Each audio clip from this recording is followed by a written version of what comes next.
Wah, ini masih banyak. Ada juga yang sibuk belajar ilmu ceramah. Ishtaghallu bil wa'zi wat tazkir wa takallum fi akhlaqin nafs wa zuhud wal ikhlas wa hum maghrurun, ya. Ada yang sibuk belajar ilmu motivasi. Belum kaya jadi motivator orang kaya, gimana Pak? Belum jadi ulama jadi motivator ulama. Belum jadi ahli kolbu jadi motivator ahli kolbu. Yang paling lucu, ada motivator sekarang bagus nih, kiblatnya mulai bagus, mengajarkan Asmaul Husna dalam trainingnya. Cuma kan dia belum pernah melakukan latihan zikir Asmaul Husna seperti Imam Ghazali. Makanya garing kalau ngomong Asmaul Husna tuh, nama yang indah tuh jadi nggak indah di mulut dia, jadi lucu gitu. Nah, ada yang begitu. Kenapa? Karena orang akan berbicara sejauh apa perbendaharaan dalam dirinya. Dia belum pernah nabung Asmaul Husna dalam kolbunya, terus dia mau ngomong Asmaul Husna. Nah, ini banyak nih sekarang ya, kita lihat ya, demam. Tapi ya gak apa-apa lah ya, daripada di demam-demam yang lain, mending demam Asmaul Husna. Nanti Allah pasti akan membimbing mereka ketemu pakar Asmaul Husna. Imam Ghazali kan sudah hafal Pak Asmaul Husna, sudah ngerti maknanya, tapi beliau belum masuk nama itu ke dalam kolbunya. Kan kolbu mahallul asma, tempat nama-nama. Jadi Nabi Adam itu ketika diajarkan nama-nama oleh Allah, itu kolbunya dipenuhi oleh asma. Itulah yang diajarkan ke malaikat.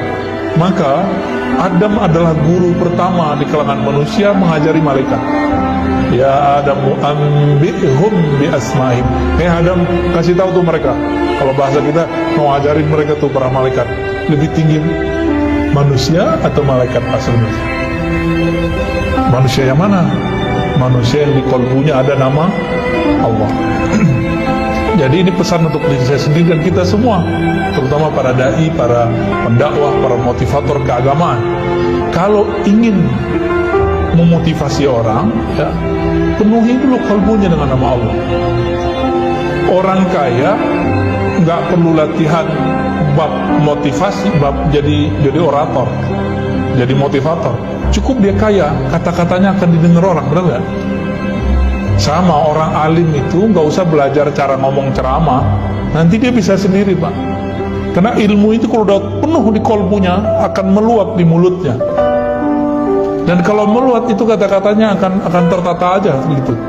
Tapi di dalam kosong, kita mau gaya-gayaan, nggak akan tertata rapi. Maka penuhi saja di dalam kolbu dengan ilmu, dengan zikir, dengan riyadhah, latihan-latihan akan muncul.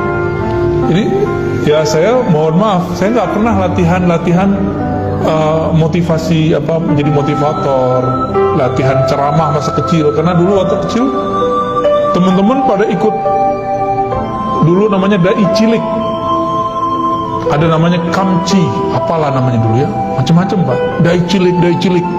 Dan betul, kawan-kawan saya semua bisa ceramah Pak, saya doang nggak bisa ceramah. Waktu itu bayar, bapak saya nggak bisa bayar.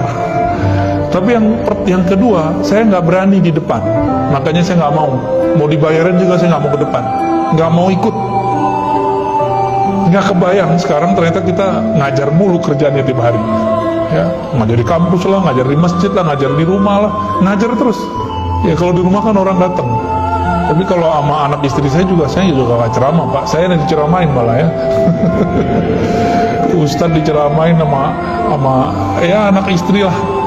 Kadang-kadang anak kita yang ceramain kita, ngeliat kita ngajar, dia ulang lagi sama kita. Ya akhirnya saya malu-malu sendiri kepada Allah, ya Allah, begini saya kalau nyeramain orang ya. Maka ketika belajar kitab, anggap aja ini bukan ceramah, ini ngajar kitab. Ya lebih indah lah ya, ngeles juga Pak.